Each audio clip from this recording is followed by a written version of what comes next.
Shalom. Tuhan, terima kasih buat jemaat yang begitu setia. Sampai hari ini kita masih tetap setia beribadah kepada Tuhan. Dan mari hari ini kita membuka hati untuk sungguh-sungguh mendengarkan firman Tuhan yang menjadi pesan dalam hidup kita. Dan hari ini saya mengajak kita untuk belajar firman Tuhan, hidup oleh iman. Apa? Ya, hidup oleh iman. Penting buat orang-orang yang percaya, yang nanti tentu kita akan baca di dalam 2 Korintus 5 ayat 7, serta di dalam Galatia pasal yang kedua ayat yang ke-27. Seseorang yang berjalan di jalan yang tidak tahu arah ke depannya, dan memiliki pondasi, dan di arah ke depan dia cuma ingin fokus melihat bagaimana Roh Kudus dalam sinar cahaya kemuliaannya menuntun perjalanan kehidupannya untuk mencapai apa yang Bapa kehendaki, yang coba digambarkan dalam gambar ini. Nah, Bapak Ibu Saudara yang kekasih Tuhan, mari kita akan membaca di dalam 2 Korintus pasal yang kelima ayat 7 serta Galatia pasal yang kedua ayat yang ke-20 bersama-sama. Firman Allah berkata demikian, 1, 2, 3. Sebab hidup kami ini adalah hidup karena percaya, bukan karena melihat. Sekali lagi ulangi, 2, 3.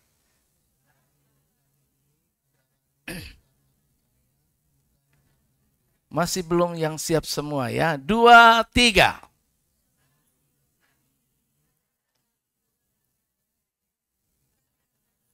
Hidup kami ini, hidup kita, bukan karena melihat tetapi karena percaya ya. Nah, Galatia 2 ayat yang ke-20. 2, 3. Namun aku hidup, tetapi bukan lagi aku sendiri yang hidup, melainkan Kristus yang hidup di dalam aku. Dan hidupku yang kuhidupi sekarang di dalam daging adalah hidup oleh iman dalam Anak Allah yang telah mengasihi aku dan menyerahkan dirinya untuk aku. Ulangi, 1, 2, 3. Namun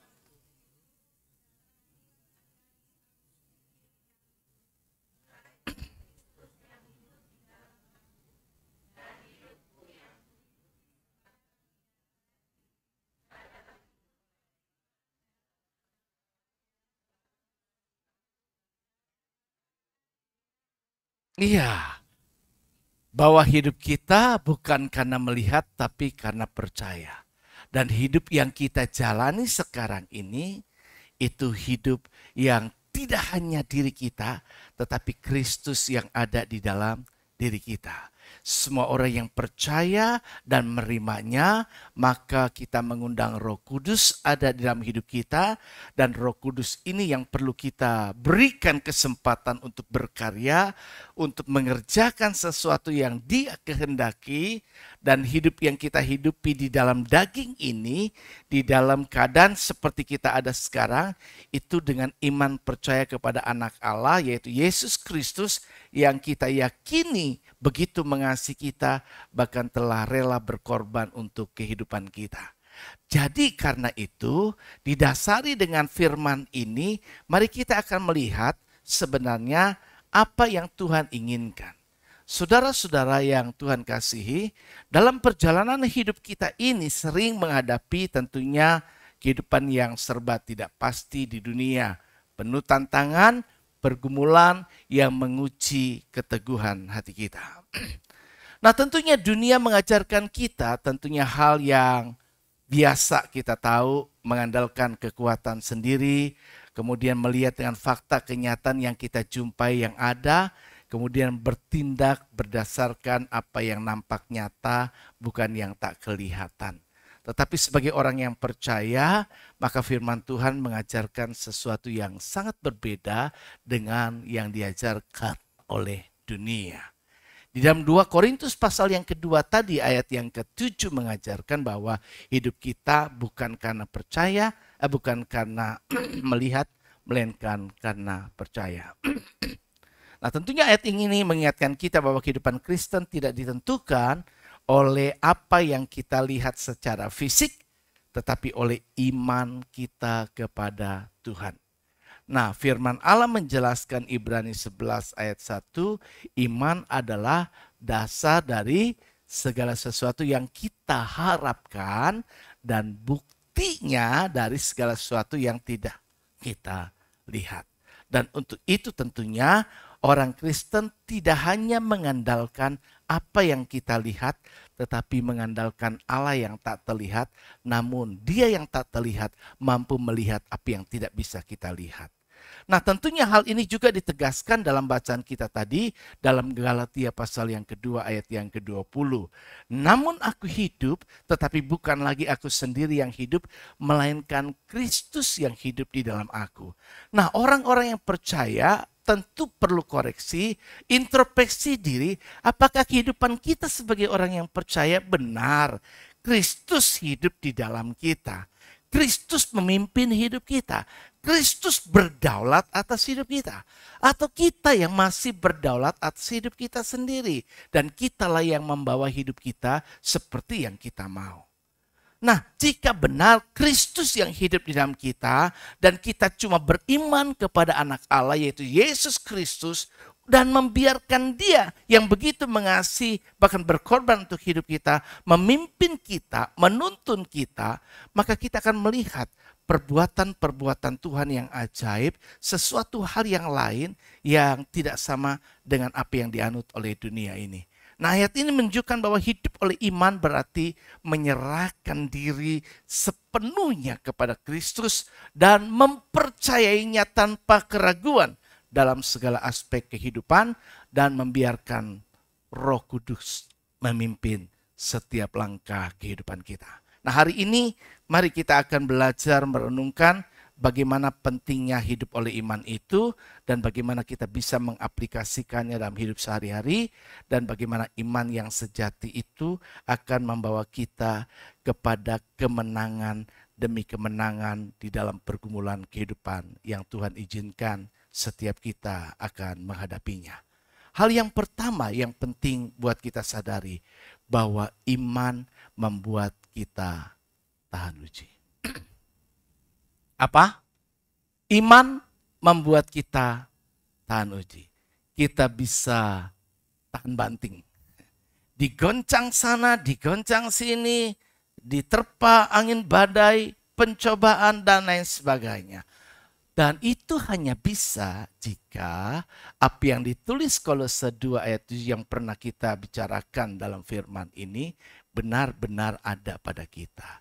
Yaitu hendaklah kamu berakar di dalam Dia dan dibangun terus di atas Dia, dan hendaklah kamu bertambah teguh makin mantap dalam iman yang telah diajarkan kepadamu, dan hendaklah hatimu melimpah dengan syukur.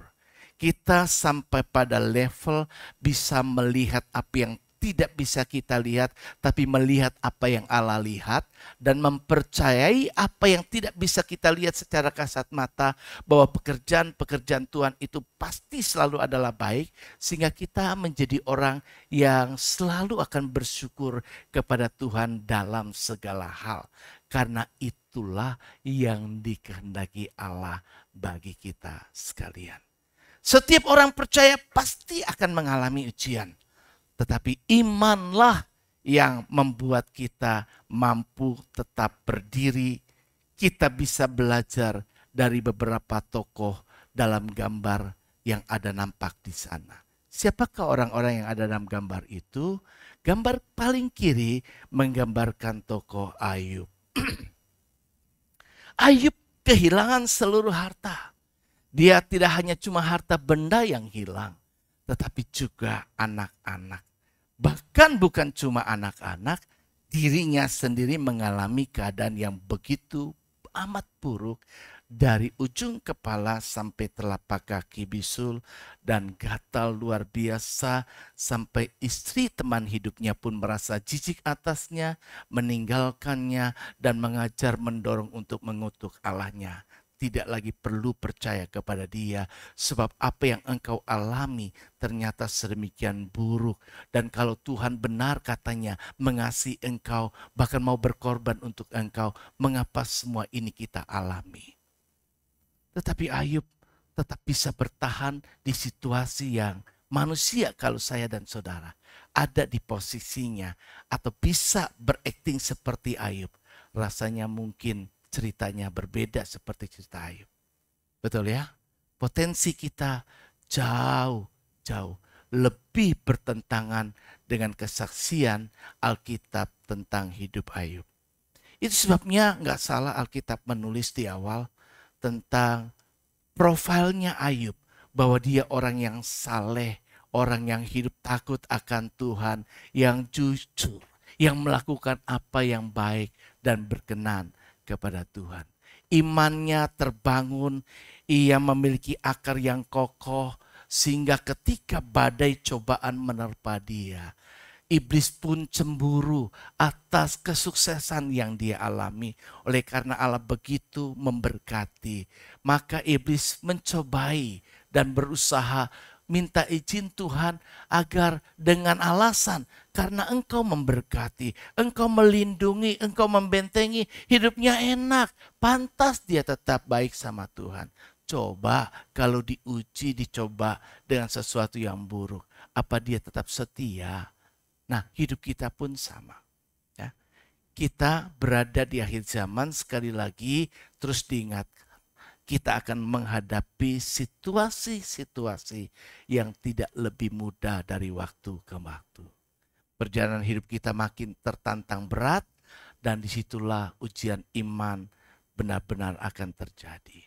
Dan penting buat saya dan saudara untuk terus makin berakar mendalam sehingga tidak akan pernah tergoncangkan.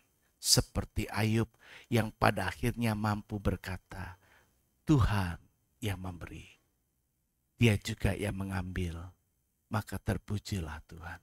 Kita mengakui Allah berdaulat, semua Allah pemilik, bahkan tadi pujian berkata, dia pemilik kehidupan kita.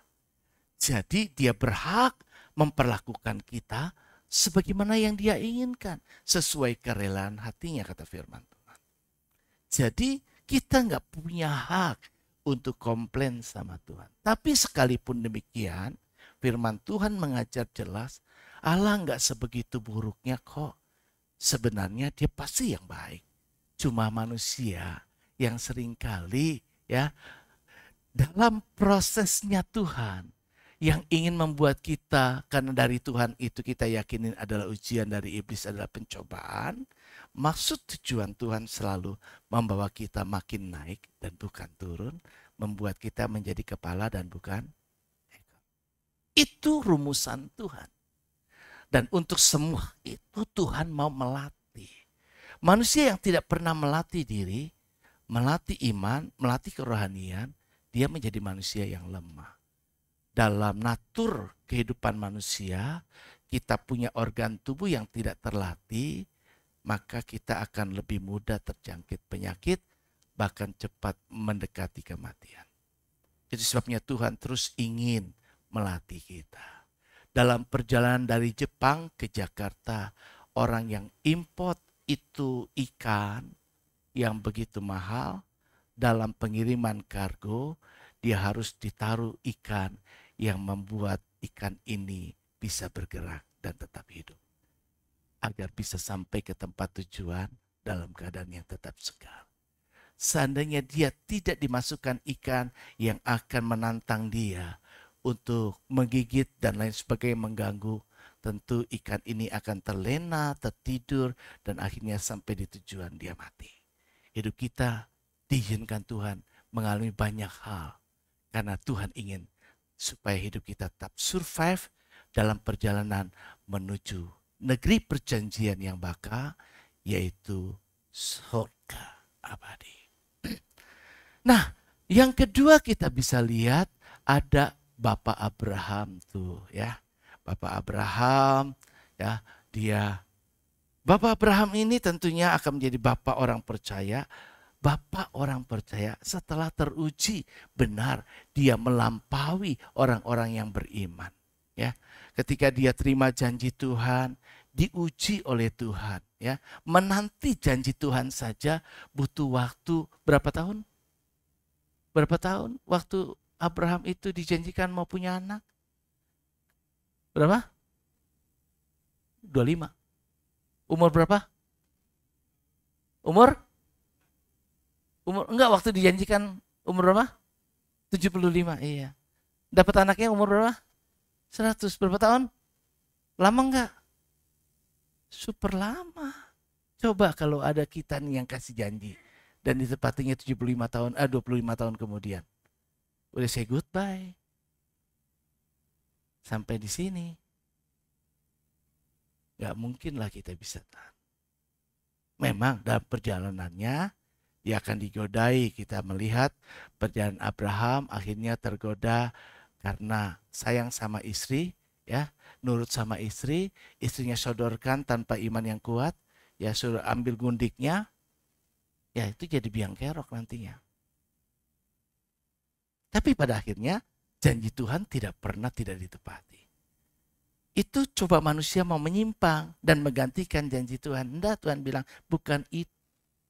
Bukan itu. Engkau buat solusi lain, itu Tuhan bilang itu bukan itu solusinya. Tetap yang aku mau Ishak dari keturunan Sarah. Kemudian ada tokoh itu yang dibelenggu, Paulus dan Silas. Dia dipenjara karena Injil. Menghadapi tantangan, loh kalau kita beritakan Injil lagi kita malu. Kalau kita sampai pada level digituin, kayaknya kita udah gak mungkin lagi deh. Bahkan trauma, udahlah, gua kagak mau lagi. Banyak tokoh-tokoh yang dulu vokal di sini kan, dibungkam sedemikian rupa, dan tidak nampak lagi sekarang beredar begitu kencang. Semua dihabisin. Itu udah gak baru sekarang, dari zaman dulu. Tapi kalau zaman dulu tidak gigih, tidak tahan iman, berita Injil gak sampai kepada kita. Tapi janji Tuhan pasti ya dan amin. Injil harus diberitakan ke seluruh bumi. Dan kita dapat bagian kesempatan sekalipun tidak melihat. Kata Roh Kudus, kata Tuhan, kata Yesus. Thomas, kau melihat, maka kau percaya. Tapi berbahagialah orang yang tidak melihat, namun percaya. Yaitu generasi kita. Kita tidak melihat secara langsung, secara fisik, bagaimana kita bisa mendapatkan penampilan fisik Yesus. Tetapi kita tetap beriman, percaya. Iman itulah yang akan memampukan kita bisa tahan uji dalam berbagai situasi apapun juga yang kita hadapi. Nah, karena itu penting buat kita sekalian saat kita menghadapi badai. Jangan mudah putus asa, jangan pernah menyerah. Ya. Percaya bahwa Tuhan sedang membentuk kita. Percaya dalam situasi apapun tidak ada sesuatu yang terjadi tanpa maksud Tuhan. Jadi belajar ketika mengalami sesuatu hal yang begitu menekan hidup kita. Introspeksi dan tanya Tuhan. Pelajaran apa yang Tuhan sedang ajarkan untuk saya bisa mengerti. Secepat engkau mengerti apa yang Tuhan maksud, maka itu akan berlalu masalahnya. Selama engkau nggak nangkap pembelajaran, selama itu kita akan mengalami. Iman bukan sekedar percaya saat keadaan baik, tetapi tetap berpegang teguh saat keadaan yang sulit. Disitulah bukti iman yang diuji. Ingatlah bahwa setiap ujian adalah kesempatan untuk mengalami mujizat Tuhan. Setiap ujian dalam hidup kita, setiap masalah, setiap kesulitan, setiap hal yang kita alami yang tidak menyenangkan buat kita. Di situ peluang untuk kita bisa melihat Tuhan bekerja dan kita mengalami mujizatnya. Selama semua fine baik-baik saja, maka kita tidak melihat sesuatu yang luar biasa dalam hidup kita. Jadi ketika kita ingin mengalami banyak perkara yang dahsyat luar biasa, maka gak heran kita akan menghadapi makin banyak hal-hal yang menantang kehidupan saya dan saudara. Yang kedua, selain iman membuat kita bisa tahan uji, maka iman juga buat kita tenang di tengah badai. Di tengah-tengah badai. Di saat kita berada pada situasi itu. Bukan setelahnya. Baru kemudian, tenanglah, saya sudah tidak mengalaminya lagi. Tetapi justru iman itu dibutuhkan dan begitu penting, akan menolong kita bisa tetap tenang di situasi di mana kita berhadapan dengan hal-hal yang tidak menyenangkan. Matius 8 ayat 23 sampai 27 bercerita tentang kisah Yesus meredakan badai. Di dalam kehidupan orang percaya memang ada Yesus di dalam hidupnya. Tetapi dengan Yesus ada dalam hidup kita tidak berarti kita lepas bebas dari persoalan. Seperti juga halnya murid-murid Yesus yang pada waktu itu berangkat satu perahu dengan Yesus. Tetapi Yesusnya juga pada waktu itu mengizinkan bahwa badai yang terjadi menimpa dialami oleh murid-muridnya. Yang membuat muridnya begitu panik di tengah badai yang sedang dialaminya. Coba pada level murid yang sudah ditempa dengan hubungan yang begitu secara fisik dekat. Bahkan tiap hari bersama Yesus. Masih bisa panik. Masih bisa panik. Kenapa bisa panik? Nah, inilah bedanya kita harus ada pertanyaan. Ada teman yang sedang belajar di S1, alumni, satu ketika telepon saya. Dan saya sedang hendak hampir mau mandi. Kemudian dia telepon, Pak Paulus, aku dapat tugas dari kampus. Ada pertanyaan dosen yang harus saya jawab. Jadi PR. Apa perbedaan antara orang percaya yang baru dengan orang percaya yang lama? Saudara bisa jawab? Apa bedanya? Orang percaya baru dengan orang percaya lama.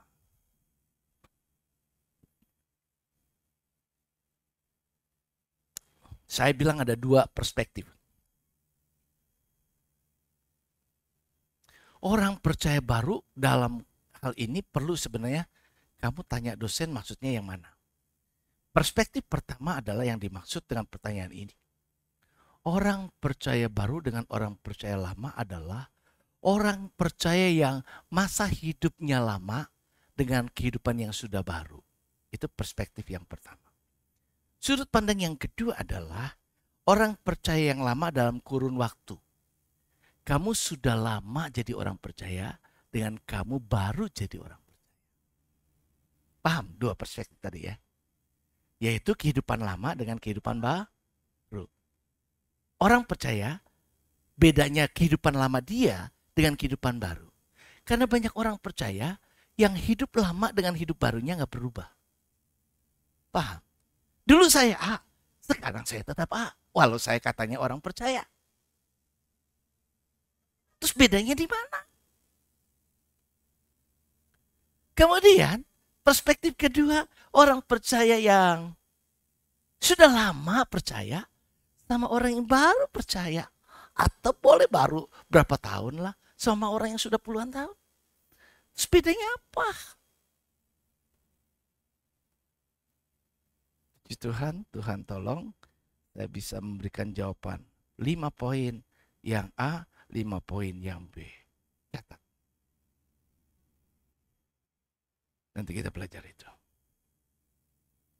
Nah, kita bisa introspeksi. Kita sudah berbeda apa? Masih sama. Loh, kalau masih sama, nggak heran ketika badai kehidupan terjadi, kita bisa panik. Kita kalut dan melakukan banyak tindakan-tindakan yang gak sesuai dengan apa yang Tuhan mau. Itulah yang terjadi pada Sarah. Dia, aku sudah umur sekian, gak punya anak. Dia pikir udahlah gue sodorin deh. Gundiknya nanti itu anak yang lahir dari situ adalah anak aku. Karena budak itu kan dibeli, dia nggak punya hak. Jadi semua yang dia punya adalah punya kita. Begitupun anak yang lahir akan menjadi anaknya. Tapi Tuhan bilang bukan itu.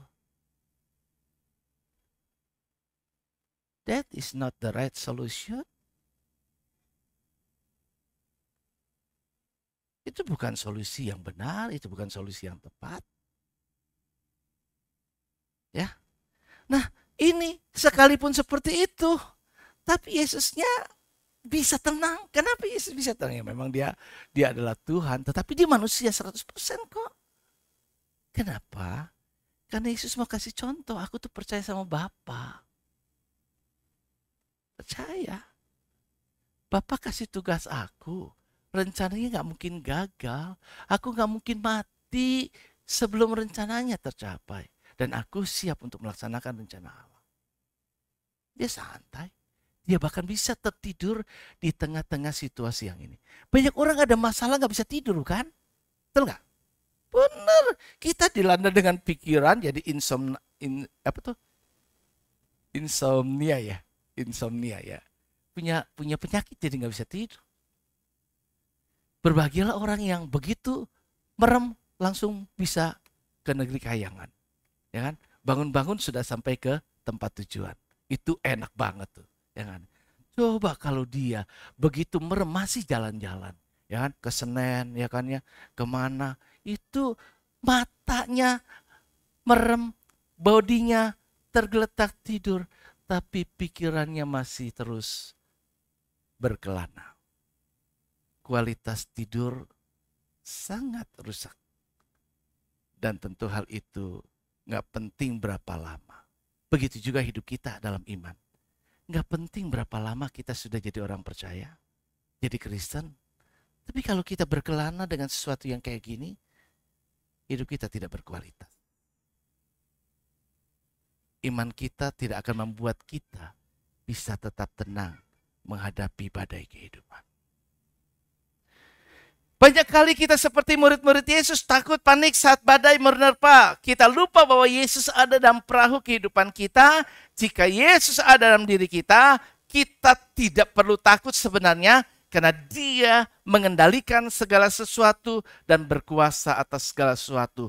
Sehingga seperti yang terjadi pada murid-muridnya, Guru, engkau tidak peduli. Kita bisa salah sangka.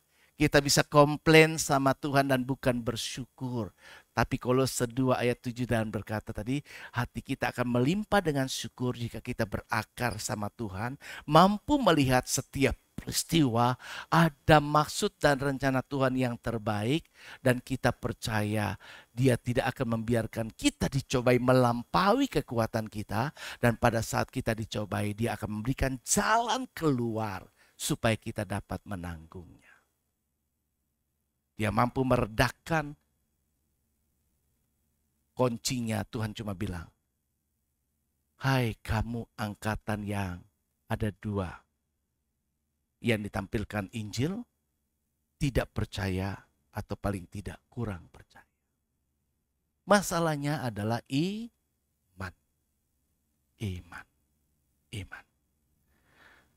Jadi saat badai kehidupan datang pada kita, jangan pernah panik dan jangan pernah biarkan ketakutan menguasai hati. Jadilah orang yang tetap tenang. Jangan ambil langkah-langkah sendiri. Aku sudah tua, umurku sudah cukup. Maka kita ambil jalan-jalan yang lain. Persoalan rumah tangga, pertengkaran. Jangan cari jalan pintas. Dan banyak hal yang kadang manusia dilanda dengan cuma emosi sesaat yang merusak tatanan kehidupan. Ingatlah bahwa Yesus ada di tengah masalah kita. Dan Dia tidak akan meninggalkan kita. Yang penting belajar untuk berserah penuh kepada Tuhan seperti seorang anak yang berlindung di pelukan ayahnya, di pelukan mamanya, dan dia merasa tetap tenang dan aman. Dia nggak pikir masalah, aku mau makan lapar mah apa, dia tinggal bilang, Dia nggak pikir bagaimana mama papanya untuk menyediakan makanan yang dia perlukan. Tapi dia cuma percaya mama papanya pasti akan memberi dia makan. Begitupun hidup saya dan saudara. Nah, ada sebuah kisah nyata di mana ada sebuah kisah di balik sebuah lagu. Mungkin kita tahu apa tidak tahu, It is well for my soul. Dalam bahasa Inggris, it is well with my song. With my soul, bukan song. With my soul. Jadi jiwaku baik-baik saja. It is well with my soul. Jiwa. Ya. Itu lahir dari kisah nyata yang penuh kepedihan. Kisah seorang pria bernama Horatio ya, Spafford. Horatio Spafford. Dia adalah seorang pengacara, seorang businessman, pengusaha real estate yang sukses sekali dari Chicago, USA. Hidupnya tampak sempurna. Dia seorang Kristen yang taat, bahkan aktif dalam pelayanan. Hingga satu ketika Tuhan mengizinkan ya ada badai cobaan menerpa kehidupannya. Pada tahun 1870, ini kisah nyata, ia kehilangan putra satu-satunya, anak laki satu-satunya, akibat penyakit DBD, demam berdarah, yang dialami pada waktu itu. Kemudian setahun kemudian, setelah anak laki-laki satu-satunya meninggal, dia punya 5 anak. 1 anak laki dengan 4 anak putri. Jadi sekarang tinggal istri dan 4 anak putrinya. Pengacara dan pengusaha real estate.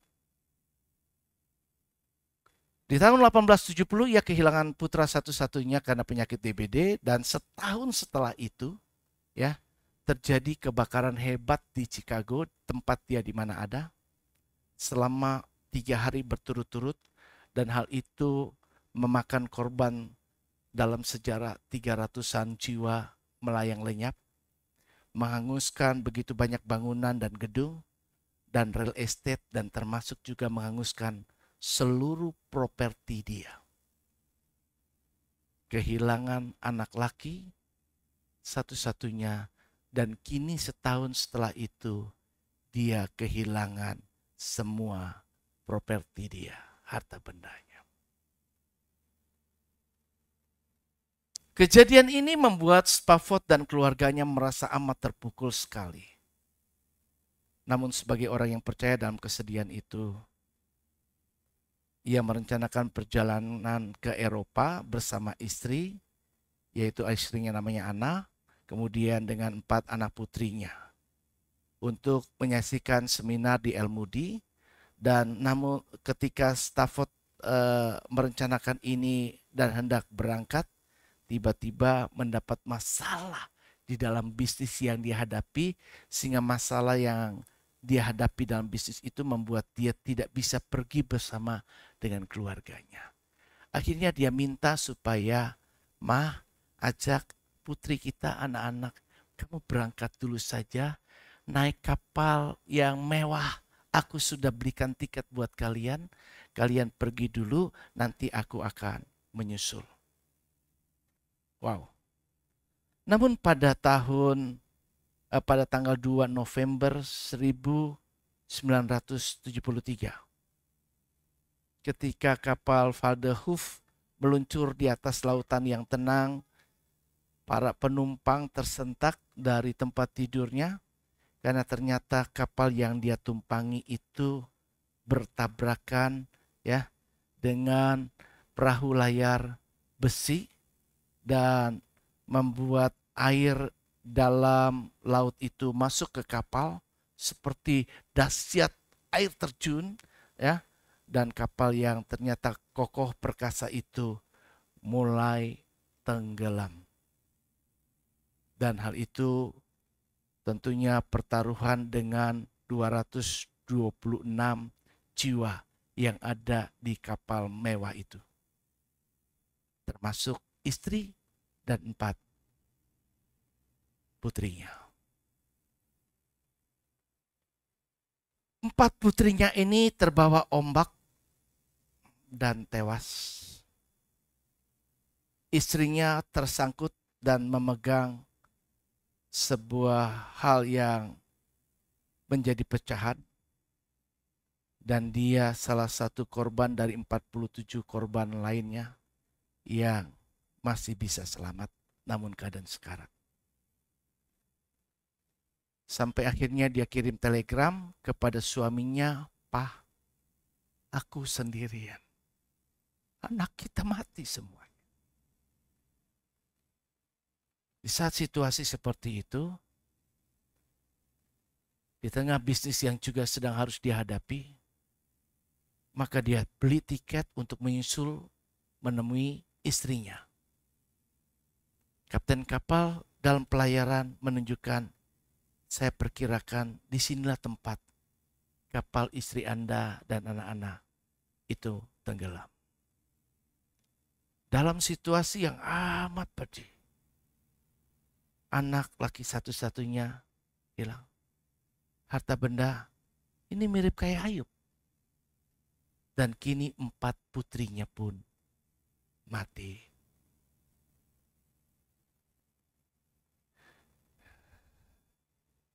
Waktu saya mengalami fitnahan di kantor, kemudian kantor pertama waktu saya kerja komputer, di akhir tahun sebelum Natal, saya menangis gerung-gerung di gereja ini karena di PHK.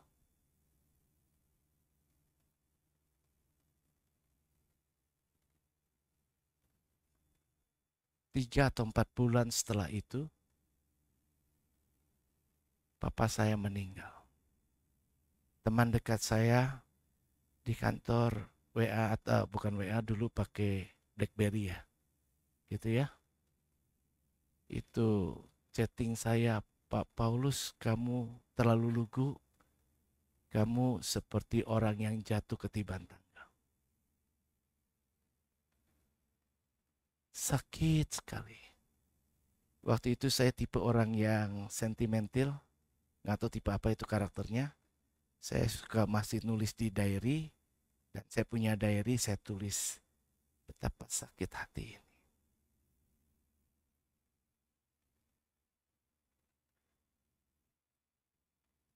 Saya masih ngalamin sangat mudah dibanding si Stafford ini.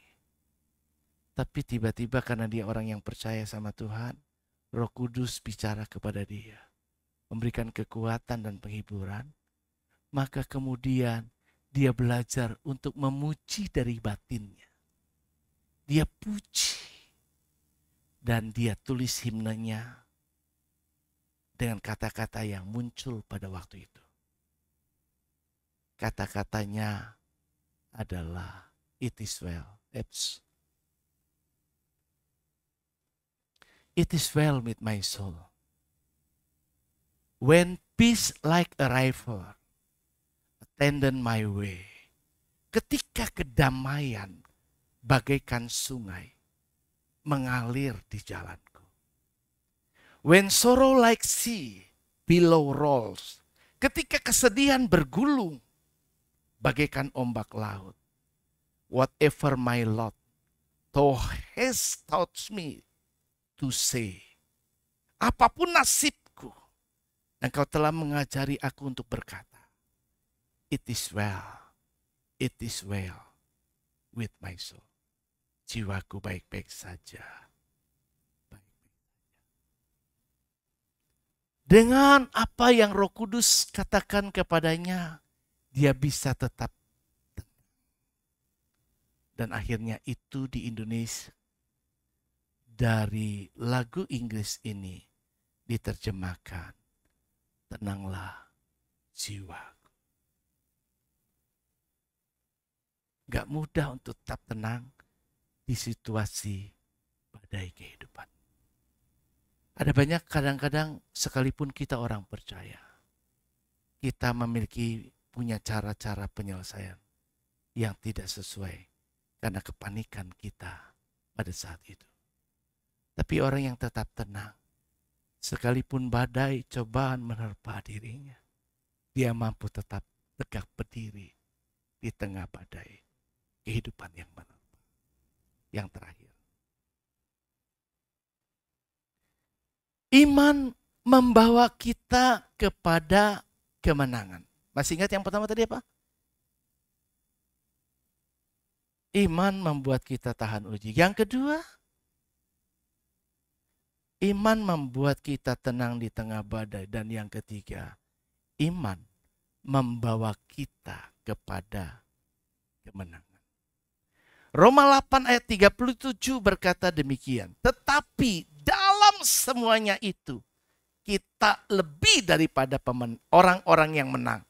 Dan oleh Dia yang telah mengasihi kita. Tetapi dalam semuanya itu kita lebih daripada orang-orang yang menang oleh Dia yang telah mengasihi kita. Jadi kita akan bisa menjadi orang yang menang, bahkan lebih dari pemenang. Itu bukan karena kuat dan gagah, tetapi oleh Dia. Sehingga Rasul Paulus bersaksi, segala perkara dapat kutanggung di dalam Dia yang memberi kekuatan kepada kita. Hidup oleh iman bukan berarti kita tidak akan menghadapi masalah, tetapi iman membuat kita menang atas masalah. Tuhan tidak hanya ingin kita bertahan dalam badai, tetapi juga ingin kita keluar sebagai pemenangnya. Nah, kita bisa belajar tentang hal ini dari Daud ketika dia menghadapi Goliat. Semua orang takut, tetapi Daud berani maju dengan iman kepada Tuhan. Ketika kita berhadapan dengan masalah, jangan lari dari masalah. Karena masalah itu tidak akan bisa selesai kalau tidak kita hadapi. Kita tidak akan membiarkan masalah berlalu sesuai dengan waktunya. Kita biarkan nanti juga berlalu sesuai dengan waktu. Dan masalah tidak akan pernah selesai dengan waktu yang ada kalau tidak kita selesaikan. Kita harus berani berhadapan dengan iman, menghadapinya dan menyelesaikannya. Ketika sosok Goliat tampil di tengah-tengah umat Israel, maka dari raja sampai kepada rakyat, seluruh tentara panglima, mereka gentar dan takut kata firman Tuhan. Bahkan mereka nyaris mau lari. Tetapi Daud datang bukan dengan tujuan untuk itu, hanya disuruh oleh orang tuanya untuk cek keadaan daripada saudara-saudaranya sambil membawa bekal buat mereka. Tetapi ketika Daud mendengar situasi yang dihadapi bangsa Israel yang menggentarkan jiwa, maka Daud terdorong dengan begitu berani dengan imannya dia hadapi Goliat yang begitu luar biasa. Daud berkata dengan iman, engkau mendatangi aku dengan pedang dan tombak, tetapi aku mendatangi engkau dengan nama Tuhan semesta alam. 1 Samuel 17 ayat yang ke-25. Maka dengan iman Daud mengalahkan Goliat dengan cuma satu batu kecil dan ketapel. Dan ia akhirnya mampu bisa menjadi pemenang. Nah, mari jemaat hadapi setiap tantangan dengan keyakinan bahwa Tuhan sudah memberi kita kemenangan. Dia sudah menang, maka kita punya harapan untuk berkemenangan. Karena itu jangan pernah sekali lagi menyerah, setiap badai memiliki akhir. Percayalah tidak ada sebuah pertunjukan yang tidak pernah ada endingnya. Tidak ada tali yang sepanjang apapun yang tidak ada ujungnya. Dan tidak ada masalah yang seberat apapun yang tidak ada solusinya.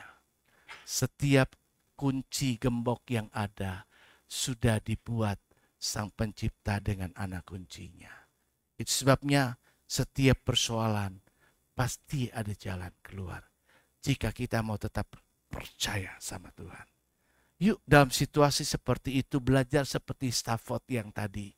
Dia memuji Tuhan. Dengan memuji Tuhan, kita tidak memberikan peluang kepada iblis untuk menang, tetapi kita memberi peluang kepada Allah menolong kita untuk bisa menang. Lebih baik ya kita yang kalah daripada iblis yang menang. Karena musuh kita bukan sesama, tetapi musuh kita penghulu-penghulu di udara, roh-roh jahat. Itu sebabnya punya iman, punya keyakinan. Jadi orang yang tetap ada di pihaknya Tuhan, bukan di pihaknya iblis. Amin. Elizabeth didiagnosa penyakit serius. Dia kanker dan dokter mengatakan Anda tidak akan bisa sembuh. Tapi Elizabeth tidak menyerah. Saat itu dia cuma bisa berdoa dan tetap beriman. Percaya bahwa Tuhan sanggup melakukan mujizat. Kalau firman Allah berkata tidak ada yang mustahil buat orang yang percaya. Bukan cuma buat Tuhan. Maka dia berusaha untuk tidak tergoyah. Namun tetap percaya sama Tuhan. Sampai mujizat itu terjadi. Nah, meskipun ada saat-saat yang sulit dihadapi Elizabeth pada waktu itu. Maka dia belajar untuk terus memuji Tuhan. Memuji Tuhan. Dan menjalani pengobatan sebagai upayanya dengan penuh sukacita. Hati yang gembira adalah obat yang anjur. Semangat yang patah mengeringkan tulang. Prinsip ini dia terapkan. Dia coba tetap di situasi itu bersukacita. Banyak orang mengalami keadaan ketika dengar kanker. Mereka kemudian stres. Kemudian mereka akhirnya berpikir hal-hal yang begitu buruk. Dan akhirnya begitu banyak hal yang menekan jiwanya. Dan akhirnya penyakit itu makin menggerogotinya. Dan kematian cuma ada di ujung dari perjalanannya. Tetapi Elizabeth tidak membiarkan itu terjadi padanya. Beberapa bulan kemudian, dengan terapi iman yang dia terapkan, dia pergi ke dokter dan dalam pemeriksaan dokter terkejut karena melihat pemeriksaan dari situ menunjukkan bahwa penyakitnya sudah sembuh total. Kesaksiannya menjadi inspirasi bagi banyak orang tentang kuasa Tuhan, bagi mereka yang hidup oleh iman. Kesaksian apa yang bisa kita tampilkan buat orang lain? Sekali lagi, mujizat terjadi sebagai sebuah kesempatan untuk testimoni bagi kemuliaan Allah.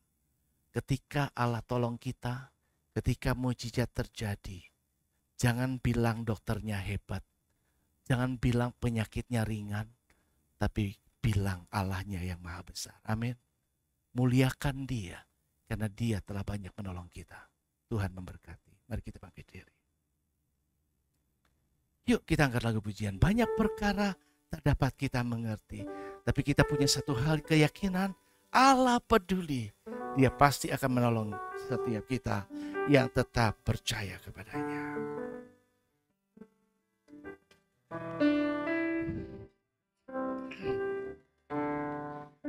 Banyak perkara yang tak dapat ku mengerti. Mengapakah harus terjadi di dalam kehidupan? Satu perkara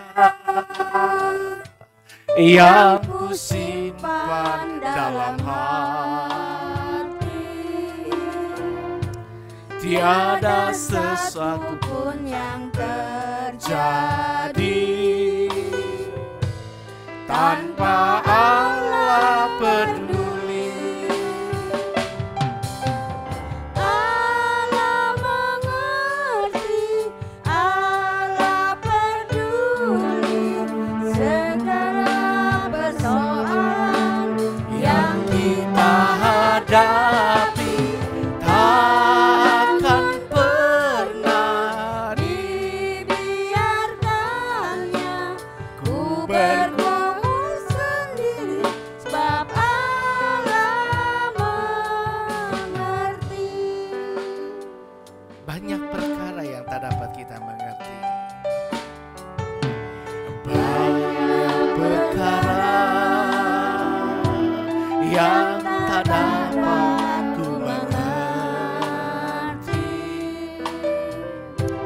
Mengapakah harus terjadi di dalam kehidupan ini? Satu perkara yang ku simpan dalam hati, tiada sesuatu pun yang terjadi tanpa Allah peduli. Oh, Engkau Allah yang mengerti Tuhan, Engkau Allah yang peduli. Yang kita hadapi takkan pernah dibiarkan aku bergumul sendiri, sebab Allah mengerti, Allah mengerti, Allah mengerti, Allah peduli segala persoalan yang kita hadapi takkan pernah dibiarkannya ku bergumul sendiri, sebab Allah mengerti.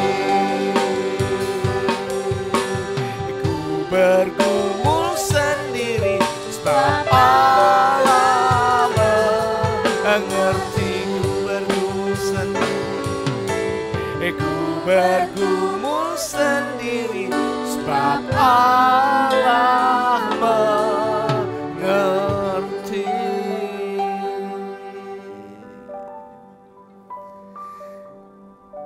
Ibu Nonon akan pimpin kita dalam doa merespon firman Allah ini. Haleluya.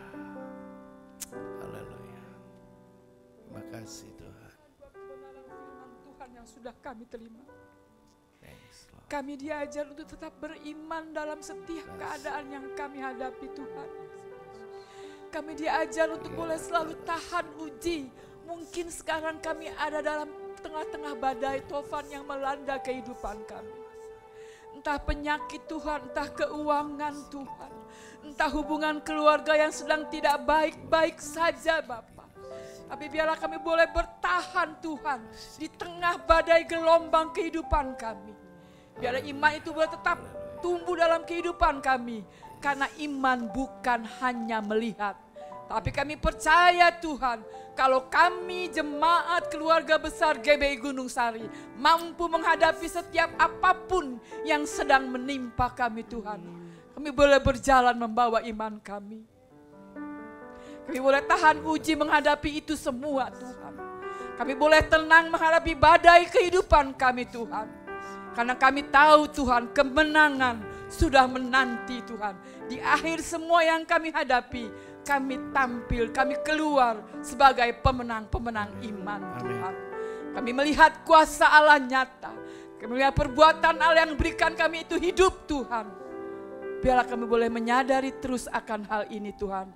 Kalau kami tidak tahan banting dalam pergumulan kami tidak akan pernah melihat kemuliaan Allah. Karena kami sebagai orang-orang yang kalah sebelum perang Tuhan. Selesai sebelum perang berakhir kami sudah keluar dari itu. Kami tidak akan melihat kemuliaan Allah. Sebab itu Tuhan, mari kuatkan dan teguhkan iman kami Tuhan sebagai warga GBI di tempat ini. Apapun yang terjadi dalam keluarga demi keluarga, Tuhan berikan kemenangan buat kami. Supaya kami tetap tenang menghadapi itu semua Bapak. Terima kasih Tuhan, terima kasih kami diajar untuk beriman teguh penuh hanya kepadamu.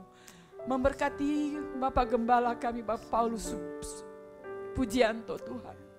Terus Tuhan, Engkau jaga kesehatannya, Engkau jaga kehidupannya hambamu ini Tuhan dimanapun hambamu berada.